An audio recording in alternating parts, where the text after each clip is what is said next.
Hi అండి. అంతా బాగున్నారా అండి? మీకు 30 ఇంచుల జాకెట్టు నడుము కొలతతోటి ఎలా కట్ చేసుకోవాలో చూపిస్తాను. కేవలం ఒక నడుము కొలత ఉంటే చాలండి, జాకెట్ మొత్తం ఇట్టే కట్ చేసేయచ్చు. ఈ శారీలో బ్లౌజు అంచులు మన ఎదరవైపుకి వచ్చేలాగా, ఫోల్డింగు మన వైపు వచ్చేలాగా పెట్టుకుని నీట్గా దీన్ని ఎలా కట్ చేసుకోవాలో చూపిస్తున్నాను చూడండి. కొద్దిగా స్టిచ్చింగ్ కోసం ఒక 1/2 ఇంచి అలా లైన్ గీసుకోండి. వీపు పొడవు అంటే జాకెట్ పొడవు వచ్చేసి 14 పెడుతున్నాను నేను. ఒక మార్క్ చేసుకోవాలి. అక్కడ కూడాను ఒక 1/2 ఇంచి ఖర్చుల కోసం ఇంకొక మార్క్ చేసుకోవాలి.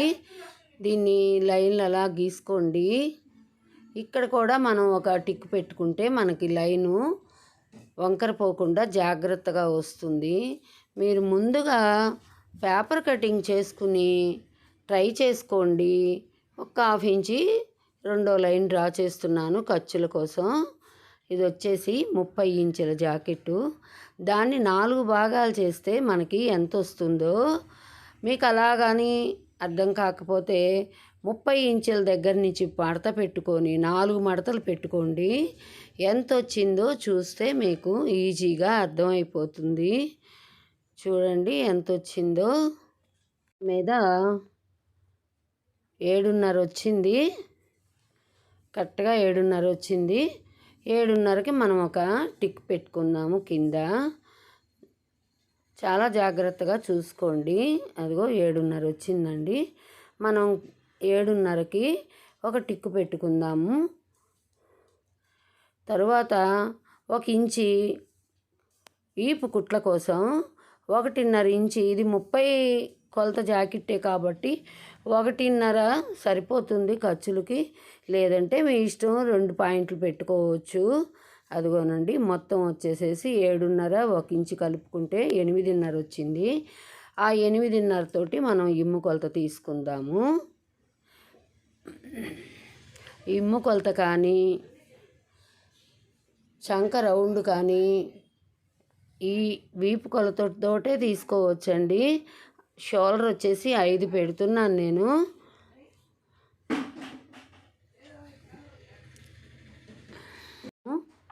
కింద వీపు పట్టీ దగ్గరికి మనం ఒక లైన్ గీసుకుందాము. తరువాత ఖర్చుల కోసం 1.5 ఇంచి ఇంకొక లైన్ గీసుకుందాము. అక్కడికి ఒక లైన్ గీసుకుందాము. చంకదింపు 5:30 పెడదాము. చంకదింపు వచ్చేసి 5:30 పెడితే సరిపోతుంది. అలా గీసుకొని మనం లైను దాన్ని మళ్ళా ఇలా ఇటువైపుకి అడ్డంగా గీసుకుందాము. ఖర్చులు వచ్చేసి 1.5 ఇంచి, 1 ఇంచి 30 ఇంచుల జాకెట్టే కాబట్టి 1 పాయింట్ సరిపోతుంది. అక్కడికి మనం పైనుంచి 1.5 పెట్టుకుని ఇటువైపు ఖర్చులకు కూడా 1.5 ఉంది కాబట్టి అక్కడి నుంచి అక్కడికి మనం దీన్ని అలా కలుపుకోవాలి. చేతైతే మనం సొంతంగా రౌండ్ గీసుకోవచ్చు. లేదంటే ఈ పరికరం ఉపయోగించేసేసి మనం ఇలా ఈ రౌండ్ స్కేల్ తోటి మనం అలా గీసుకోవచ్చు. నీట్గా వచ్చేస్తుంది. ఇప్పుడు కొలిచి చూసుకుందాము ఎంత వచ్చింది అనేది. దింపు మనం ఖర్చుల కింద నుంచే పెట్టుకోవాలి. చూడండి ఎంత కరెక్ట్గా 8 వచ్చిందో చూడండి. ఒకే ఒక ఈపు కొలతతోటి అన్ని కొలతలు కరెక్ట్గా వచ్చేస్తాయండి.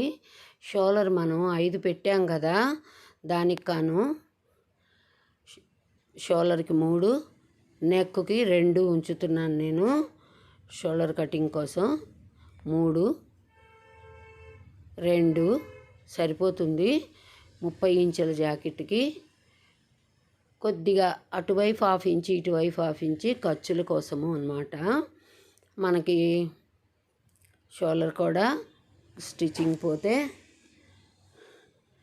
2 వస్తుంది. చాలండి ఈ ఆది జాకెట్కి. బ్యాక్ నెక్ కూడాను 8 పెడుతున్నాను, ఎందుకంటే బ్యాక్ నెక్లు అందరూ కూడాను కొంచెం పెద్దవిగానే తొడుగుతారు కాబట్టి కొద్దిగా ఒక హాఫ్ ఇంచి అలా గనక కింద మనం డ్రా చేసుకుంటే అది యూ షేపు బాగా వస్తుంది. దాన్ని మనం ఒక్కరోజు సరి చేసుకుందాము. యూ షేప్ బాగా వస్తుంది. ఒక్కసారి మనం వీపు కొలత చూసుకుందాము. 8.5 ఉంది. చంక కూడా ఎంత వచ్చిందో చూద్దామండి. ఆమ్ రౌండ్ కూడాను చూడండి ఎంత పర్ఫెక్ట్గా 8.5 వచ్చింది. మనం పైన షోల్డర్ దగ్గర నుంచి ఖర్చుల కింద నుంచే మనం కొలుసుకోవాలి, ఎందుకంటే అది ఖర్చుల్లోకి వెళ్ళిపోతుంది కాబట్టి. ఇప్పుడు మీకు జాగ్రత్తగా నీట్గా కట్ చేసుకోండి. ఇబ్బంది ఏమీ ఉండదండి, చక్కగా కుదురుతాయి జాకెట్లు. ఇంట్లో నలుగురు ఉన్నారంటే తలా ఒక ఆది ఉంటుంది కాబట్టి కొత్తగా నేర్చుకునేవాళ్ళు అందరికీ ట్రై చేయండి. ఇబ్బంది ఏమి లేదు, భయం ఏమి లేదు. ఒక్క జాకెట్టు ట్రై చేయండి. 8.5 చంక లూజు. మీలో ఉన్న భయాన్ని వదులుకోండి. నేను ప్రతి ఒక్క వీడియోలో కూడా చెప్తున్నాను, పేపర్ కటింగ్ చేసుకోండి. పేపర్ కటింగ్ చేసుకోవటం వల్ల మీకు మంచి ప్రాక్టీస్ వస్తుంది. ఇలా డ్రాయింగ్ వేసుకోవటం కానీ, లైన్లు గీసుకోవటం కానీ, కటింగ్ చేసుకోవటం కానీ, పేపర్ కటింగ్ వల్ల మీకు చాలా ఈజీగా వచ్చేస్తుందండి. నా స్టూడెంట్స్కి కూడా నేను ఎక్కువగా పేపర్ కటింగ్ ఇస్తుండేదాన్ని హోంవర్క్ కింద. నేను చెప్పిన దాన్ని వాళ్ళ ఇంటి దగ్గర పేపర్ కటింగ్ చేసుకొని వచ్చేలాగా. హ్యాండ్స్ లూజు కొలుస్తున్నాను నేను. చంక వచ్చేసి 8.5 ఉంది కాబట్టి 1.5 పాయింట్ ఖర్చులు కొంచాము. ఇది చాలలేదు, అందువల్ల కొద్దిగా ఇలా వెనక్కి మడుచుకొని పెట్టుకోండి. ఇలాగైతే అతుకులు 2 పక్కలే పడతాయి, లేకపోతే 4 పక్కల అతుకులు పడతాయి, మీకు కష్టం అనిపిస్తుంది. ఇలా మడత పెట్టుకున్న తర్వాత మీరు అది శారీ బ్లౌజ్ కాబట్టి కొద్దిగా ఇబ్బంది పెడుతూనే ఉంది, అందుకని ఒక పిన్ను కూర్చుతున్నాను కదలకుండాను. మీరు ఇప్పుడు హ్యాండ్స్ పొడవు ఎంత అనేది కొలుచుకోవచ్చు. ఖర్చుల కోసం ఒక హాఫ్ ఇంచి వదిలేసేసి కొలుచుకోండి. అలా ఒక లైను డ్రా చేసుకోండి. ఒక హాఫ్ ఇంచి లైను డ్రా చేసుకోండి ఖర్చుల కోసము. తర్వాత ఖర్చుల దగ్గర నుంచి ఖర్చుల కింద నుంచి 7 పెట్టానండి. మీ బ్లౌజ్ మీకు ఎంత ఉంటే అంత పెట్టుకోవచ్చు. 5 అయితే 5, 7 అయితే 7. ఒక హాఫ్ ఇంచి మళ్ళీ ఖర్చుల కోసం అలా 2 లైన్లు డ్రా చేసుకోండి, మీకు ఈజీగా ఉంటుంది. స్టిచ్చింగ్ చేసుకునేటప్పుడు కానీ, కటింగ్ చేసుకునేటప్పుడు కానీ ఇలా మీరు గుర్తులు పెట్టుకోండి. ఈ లైన్ నుంచి 3కి పైకి గుర్తు పెట్టుకోండి. ఈ చంక కింది పొడవు రావడం కోసం చేతి లూజు పెట్టుకుందాము. 30 ఇంచుల జాకెట్ కాబట్టి 5 పెడుతున్నాను. మీకేమైనా ఉంటే ఇంకొక పాయింటో 6 పాయింటో పెంచుకోవచ్చు. 5 పెట్టాను నేను. 1.5 ఖర్చుల కోసం 2 ఉంచుతున్నాను, హ్యాండ్ కాబట్టి 2 ఖర్చుల కోసం ఉంచాను నేను. ఇక్కడి నుంచి ఒక లైను డ్రా చేసుకోండి. ఖర్చుల దగ్గర నుంచి పైకి ఒక 3 పైకి పెట్టుకొని గుర్తు ఒక లైన్ డ్రా చేసుకోండి. మీరు అక్కడి నుంచి అక్కడికి మెజర్మెంట్స్ కరెక్ట్గా లైన్ తీసుకోండి. మనకి చంక కొలత ఆమ్ రౌండ్ 8.5 వచ్చిందా లేదా ఒక్కసారి చూసుకోండి. వచ్చిందండి. ఖర్చులకు కూడా ఉంది. అది జాకెట్ కొంచెం నలిగిపోయింది, కనిపించట్లేదు సరిగ్గా, ఏమనుకోవద్దు. నాకు టైం కుదరక ఐరన్ చేయలేదు. మీరు ఇక్కడి నుంచి ఒక 1.5 ఇంచు పెట్టుకోండి. 30 ఇంచుల జాకెట్కి 1.5 అయితే సరిపోతుంది. ఆ షోల్డర్ మీద నుంచి మీరు ఇక్కడికి ఒక లైను డ్రా చేసుకోండి. అక్కడి నుంచి ఒక లైను డ్రా చేసుకోండి. చూడండి ఎంత బాగా వచ్చేసిందో. పెద్ద కష్టమేం పడక్కర్లేదండి. హ్యాండ్స్ కొలతలకి వచ్చిందా రాలేదా అనేది ఒకసారి కొలుచుకోండి. 8.5 కరెక్ట్గా వచ్చింది. అక్కడి నుంచి ముంజేతి కొలతకి ఒక లైన్ గీసుకోండి. ఖర్చుల కోసం ఒక లైన్ గీసుకోండి. ఇప్పుడు చంక ఎలా కటింగ్ చేసుకోవాలో చూపిస్తున్నాను చూడండి. అక్కడి నుంచి మీరు నీట్గా ఒక కట్ చేసుకోండి. ఇలాగా చివరి దాకా కూడాను కరెక్ట్గా వచ్చేస్తుందండి నేను చెప్పినట్టుగా. ఇది ఓపెన్ చేసుకోండి, ఫోల్డింగ్ వస్తుంది కాబట్టి. ముంజే దగ్గర నుంచి ఎక్స్ట్రా ఉన్న క్లాత్ని అలా కట్ చేసి తీసేసుకోండి. అనేటప్పుడు ఈ అతుకు కూడాను చాలా ఈజీగా వేసేసుకోవచ్చండి. అది ఖర్చుల్లోకి పోయి ఎంతో కూడా మిగలదు. అక్కడ మనం షోల్డర్ పైన ఒక టిక్ పెట్టుకుందాము. దీన్ని మనం ఫ్రంట్ వైపు క్రాస్ తీసుకోవాలి కాబట్టి, దీనికి అతుకు పడింది కాబట్టి ఇటువైపు నుంచి ఇలా మనం క్రాస్ తీసుకుందాం. ఇవి లైన్లు పొరలు కదలకుండా నేను పిన్ను పెట్టాను. మీరు కూడా అలా పెట్టుకోవాలి, సిల్క్ జాకెట్ కాబట్టి. అదిగోనండి, ఆ టిక్ దగ్గర నుంచి 1.5కి గుర్తు పెడుతున్నాను. అక్కడి నుంచి ఇది ఖర్చుల కోసం ఉంచింది కదండి, అక్కడ ఒక మనం టిక్ పెట్టుకుందాం, గుర్తుగా ఉంటుంది. ఇక్కడి నుంచి మనం సెంటర్ పాయింట్ ఎలా చూసుకోవాలో చూపిస్తున్నాను చూడండి. అక్కడి నుంచి మీరు గుర్తు పెట్టిన దగ్గర నుంచి ఈ టిక్ పెట్టిన దగ్గరికి స్టేప్ అలా పెట్టి మధ్యకు మడిచి అక్కడ ఒక గుర్తు పెట్టుకోండి. దీనికి కొలతలు ఏం పని లేదండి, ఇలా పెట్టుకుంటే సరిపోతుంది. ఒక హాఫ్ ఇంచి అలా గీసుకోండి. హాఫ్ ఇంచ్ దగ్గర గుర్తు పెట్టుకుని మీరు క్రాస్ తీసేసుకోవచ్చు, ఈజీగా తీసేసుకోవచ్చు అండి. నేను అందుకేనండి పేపర్ కటింగ్ చేసుకోమని 1కి 2 సార్లు చెప్తున్నాను. అలాగా ఈజీగా కట్ చేసి తీసేసుకోవచ్చండి. మనం టిక్ పెట్టిన దగ్గర నుంచి షోల్డర్ దగ్గర నుంచి 1.5 ఇంచుకి పెట్టాం కదా, అక్కడి నుంచి ఇలా మలుపు తిప్పుకుంటే సరిపోతుందండి, బాగా వచ్చేస్తుంది. సెంటర్లో ఒక గుర్తు పెట్టుకోండి, ఎందుకంటే అది ఫ్రంట్ వైపు అని తెలియడం కోసం, అంతే ఏం లేదు. ఇది మనం స్టిచ్ చేసుకునేటప్పుడు అతుకు వేసుకోవచ్చు. అట్లా క్రాస్గా ఉన్న ముక్కను ఒక దాన్ని తీసుకుని మనం అతుకు వేసుకోవచ్చండి. అదేం పెద్దగా ఇబ్బంది ఏం పెట్టదు. ఇవన్నీ కూడా నేను కటింగ్ చేసి చూపిస్తున్న జాకెట్లన్నీ కూడాను స్టిచ్చింగ్ కూడా పెడతానండి. కొద్దిగా ఆరోగ్యం ఇబ్బందిగా ఉంది కాబట్టి నేను ఇప్పుడు స్టిచ్ చేసే స్థితిలో లేను. అనేటప్పుడు అంచులు మన వైపుకు రావాలి, ఫోల్డింగ్ వచ్చేసి మన ఎదర వైపుకు రావాలి. ఇలా బ్యాక్ పార్ట్ చుట్టూ మీరు ఒక లైన్లు గీసుకోవటం కరెక్ట్గా రాకపోతే స్కేల్ పెట్టి గీసుకోండి. నేను ఇలా గీసేస్తున్నాను. ఇలా మొత్తం రౌండ్గా దానికి బ్లౌజ్కి బ్యాక్ పార్ట్కి అలా గీసేసుకోండి, ఒక డ్రాయింగ్ లాగా వేసేసుకోండి. తర్వాత కొలతలు కరెక్ట్గా మనం చూసుకోవచ్చు. మనకు ఆల్రెడీ ఖర్చులు కూడా ఉంచాం కాబట్టి, ఈ పార్ట్ తోటి తీసాం కాబట్టి దానిలోనే ఖర్చులు వచ్చేస్తాయి. అందుకే లోపల వైపుగా మనం ఒక హాఫ్ ఇంచ్కి లైన్ గీసుకోవాలి. ఫ్రంట్ వైపు ఆమ్ రౌండ్ మనం కొంచెం క్రాస్ తీసుకోవాలి. దానికి గాను ఒక్క హాఫ్ ఇంచ్ చాలండి, కిందకు పెట్టుకోవాలి. అక్కడి నుంచి ఒక హాఫ్ ఇంచి షోల్డర్ దగ్గర నుంచి ఖర్చులు కింద నుంచి పెట్టుకోవాలి. 1.5 పాయింట్ ఖర్చులు.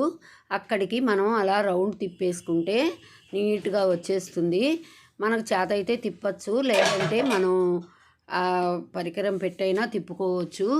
ఇలా తిప్పుకున్నారంటే ఈజీగా వచ్చేస్తుంది. పొడవు చూసుకోవడం ఎలాగంటే, మీరు పైన ఖర్చుల కోసం గీసాం కదా, ఖర్చు దగ్గర నుంచి కింద నుంచి మనం 13కి పొడవు పెట్టాను నేను. 30 ఇంచుల జాకెట్కి 13 సరిపోతుంది. ఒక లైన్ అలాగా డ్రా చేసుకోండి. ఒక లైన్ అలాగా డ్రా చేసుకుంటే మనం ఫ్రంట్ పార్ట్ తీయటం చాలా ఈజీగా ఉంటుంది. ఫ్రంట్ నెక్ ఖర్చుల కింద నుంచి కొలుచుకోవాలి. 5.5 పెట్టాను నేను, చిన్న జాకెట్టే కాబట్టి. చిన్న జాకెట్ అయినా 5.5 పెట్టుకోవాలి, లేకపోతే ఇరికించినట్టుగా వచ్చేస్తుంది జాకెట్టు. అక్కడి నుంచి అక్కడికి ఒక లైన్ డ్రా చేసుకొని మనం సైడ్కి మళ్ళా ఇంకొక లైను డ్రా చేసుకోవాలి. అలా రెడీ చేసుకొని గీసుకోవాలి. అక్కడి నుంచి ఒక హాఫ్ ఇంచ్ కనుక కిందకి మనం అలా గీసుకొని కలుపుకున్నామంటే ఫ్రంట్ నెక్ కూడాను షేప్ బాగా వస్తుంది, యూ షేప్లో వస్తుంది. దీంతో మనం రౌండ్ గీసుకుందాం. చేత అయితే చేతితోటైనా గీసుకోవచ్చు. మీకు చూపించడం కోసం మేమైతే చేతితోటే గీసేస్తుంటాము ఎక్కువగా. షేప్ బెల్ట్ కోసం కింద నుంచి 3.5కి టిక్ పెట్టుకోండి ఫ్రంట్ వైపు. బ్యాక్ వైపు వచ్చేసేసి 3 పెడితే సరిపోతుంది.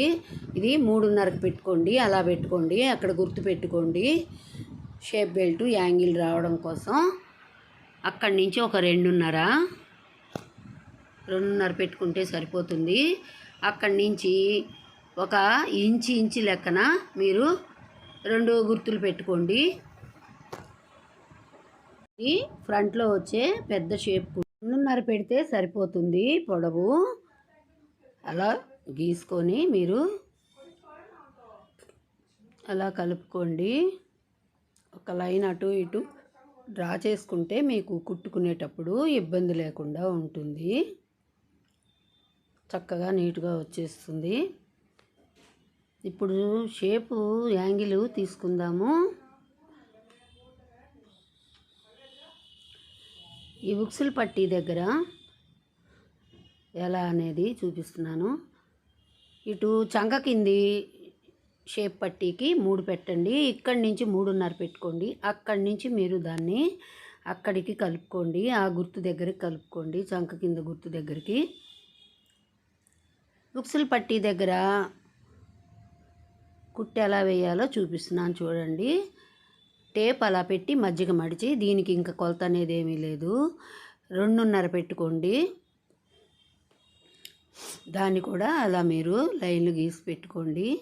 మీరు కుట్టుకునేటప్పుడు చాలా ఈజీగా అనిపిస్తుంది. అలాగైతే ఈ చంక దగ్గర నుంచి వచ్చే కుట్టు కూడాను, ఏ కుట్టైనా కానీ ఆ 2 కుట్లు కూడాను మధ్య షేప్ కుట్టుదే మీదకే చూసుకోవాలి. అప్పుడు కరెక్ట్గా వస్తుంది. మీకు 4 పెట్టాను. లేదు మీ జాకెట్ ఆదిని పట్టి కూడా చూసుకొని పెట్టుకోవచ్చండి. ఇది టేప్ కొలతలు కూడా నేర్చుకుంటే చాలా మంచిదండి. ఎందుకంటే ఒక నడుం కొలతతోటే మనం మనిషిని చూడకుండా కూడాను జాకెట్లు తయారు చేయొచ్చు. నేను ఒకప్పుడు మనిషిని చూడకుండా ఒక్క నడుం కొలతతోటే 100 జాకెట్లు కుట్టి స్టిచ్ చేసి అమెరికాకు పంపించానండి. ఎంతో బాగా కుదిరాయని నన్ను వాళ్ళు ప్రశంసించారు కూడాను. నాకు చాలా అమెరికా ఖాతాలు ఉండేయండి. ఫారినర్స్ మా చుట్టుపక్కలంతా కూడాను వాళ్ళ ఇంట్లో ఫ్యామిలీస్లో ఎవరో ఒకళ్ళు కూతుళ్ళో కొడుకులో అట్లా ఫారిన్లో ఉండేవాళ్ళు. వాళ్ళు వచ్చేటప్పుడు నా దగ్గర అపాయింట్మెంట్ తీసుకొని ఒక 5 రోజులు 6 రోజులు వారం రోజులు ఎవరి వర్క్ను బట్టి వాళ్ళకి కేటాయించాలయ్యా అనేవాళ్ళు, టైం ఇవ్వాలనేవాళ్ళు. నేను అలాగే ఇచ్చి వాళ్ళకి వర్క్ తయారు చేసి ఇచ్చేదాన్ని. నా దగ్గర ఉన్న వర్కర్స్ కూడాను 6 వర్కర్స్ ఉండేవాళ్ళండి. 2 ladies 4 gents. ఎంత వర్క్ అయినా కానీ నిమిషాల్లో చేసేంత కెపాసిటీ ఉన్నవాళ్ళు వర్కర్సు. షేప్ కుట్లకి గుర్తులు పెట్టుకోండి. స్టిచ్ చేసేటప్పుడు మీకు చాలా ఈజీగా ఉంటుంది. మీ వరకు కుట్టుకోవటమే కాదండి, కొంత కష్టపడ్డారంటే మీరు మీ టయాన్ని కేటాయించుకున్నారంటే ఖాళీ సమయాన్ని బయట వాళ్ళే కూడా కుట్టొచ్చండి. మీ ఒంటి మీద బ్లౌజులు నీట్గా ఉన్నాయంటే వాళ్ళే అడిగి మరీ ఇస్తారండి. నా అనుభవంతో చెప్తున్నాను నేను. ఈ గుర్తులు పెట్టుకున్నారంటే ఖర్చుల దగ్గర కూడాను మీరు స్టిచ్ చేసేటప్పుడు ఇబ్బంది లేకుండా ఉంటుందండి. నేను చెప్పినట్టు మీరు కట్ చేసుకున్నారంటే చాలా ఈజీ అండి. నా వీడియోల్ని లైక్ చేయండి, షేర్ చేయండి, కొత్తగా చూసేవాళ్ళు సబ్స్క్రైబ్ చేయండి. వేల మంది చూస్తున్నారండి, కానీ అస్సలు లైక్లే రావటం లేదండి, కామెంట్స్ రావటం లేదు. చాలా బాధగా అనిపిస్తుంది కదండి. నేను ఇంత కష్టపడి మీకోసం వీడియోలు పెడుతున్నాను. నేను అందరూ చూస్తున్నారు, వేల మంది చూసి కూడా కామెంట్స్ రాకపోయినా లైకులు రాకపోయినా చాలా అన్యాయం కదండి. మీరే ఆలోచించండి. మనం ఏదైనా ఒకళ్ళ దగ్గర నుంచి నేర్చుకున్నామంటే వాళ్ళకి కొంత కాకపోతే కొంతైనా ప్రతిఫలాన్ని ఇవ్వాలి కదా. అందుకే మీరు ఒక లైక్ చేయండి. వీడియో ఆన్ చేయంగానే వీపు కుట్టు కోసం మనం ఇలా గుర్తు పెట్టుకుందాం. 4 పెడుతున్నాను వీపు కుట్టు. అలా మళ్ళీ గుర్తు పెట్టుకోండి. మీరు షేప్ పట్టి ఎలా తీసుకోవాలో చూపిస్తున్నాను చూడండి. ఈప్ టక్స్కి పోను మిగిలింది మీరు కొలుచుకోండి. 9 వచ్చింది. ఇలా షేప్ పట్టి పొడవు 9 పెట్టుకోవచ్చు. నా కటింగ్ అసలు క్లాత్ కూడా చాలా మిగులుతుందండి. ఎన్ని సైజుల జాకెట్ అయినా కానీ, ఎన్ని ఇంచుల జాకెట్ అయినా కానీ. అదిగోండి 9 పొడవు కొలుస్తున్నాను. అటు ఇటు ఒక లైన్ డ్రా చేసుకోండి. మీకు ఆదులు పెట్టుకోవటానికి ఈజీగా ఉంటుంది. కరెక్ట్గా ఉందా లేదా అని చూస్తున్నాను నేను. ఇప్పుడు మీరు ఎలా గుర్తులు పెట్టుకోవాలో చూడండి. ఇప్పుడు 3 పెడుతున్నాను. ఫ్రంట్ పట్టీ వైపు 3.5 పెడుతున్నాను. మధ్యలో వచ్చేసి 2.5 పెట్టుకోండి, సరిపోతుంది. యాంగిల్ కరెక్ట్గా వస్తుంది మీకు. 2.5 పెట్టాను. కూడాను కష్టపడకుండా రాదండి. నాకు 40 సంవత్సరాల నుంచి టైలరింగ్ మీద చాలా కష్టపడ్డానండి. ఫుల్ కుటుంబాన్ని కూడా పోషించాను. ఒకానొక టైంలో ఎక్కడెక్కడి నుంచో పరాయి ఊళ్ళ నుంచి కూడాను, ఒక 10 ఊళ్ళ నుంచి కూడాను నాకు స్టిచ్చింగ్ చేయించుకోవడానికి లేడీస్ వచ్చేవాళ్ళండి. అప్పట్లో లేడీ టైలర్స్ చాలా తక్కువగా ఉండేవాళ్ళు. దానికి తోడు మ్యారేజీలకి వాటికి కూడాను చాలా జాగ్రత్తగా శ్రద్ధగా చేయించి ఇస్తానని చెప్పి ధైర్యంగా వచ్చేవాళ్ళు నా షాప్కి. అప్పట్లోనే నేను స్టిచ్చింగ్ సెంటర్ పెట్టానండి బయట. ఇలాగా చాలా ఈజీగా చేసుకోవచ్చండి. ఎలాంటి టెన్షను పడక్కర్లేదు. నేను చెప్పినట్టు నేను చెప్పిన చిట్కాలతోటి మీరు కటింగ్ చేయండి. మంచి బెస్ట్ టైలర్ అవుతారు. లేదు మీరు ఇంట్లో వరకైనా కానీ మీరు కుట్టుకోగలుగుతారు. Back part, front part, hands, షేపులు అన్నీ వచ్చేసాయి కదండి.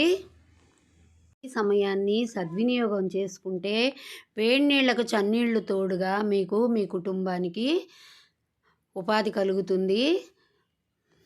మనీ మీకు వస్తుంది. అయిపోయిందండి. ఈ కట్ చేసినవన్నీ కూడాను మీకు తరువాత స్టిచ్చింగ్ కూడా పెడతాను. నాకు కొద్దిగా ఆరోగ్యం సహకరించట్లేదు, అందువల్ల. ఇది 30 ఇంచుల jacket. Thank you for watching.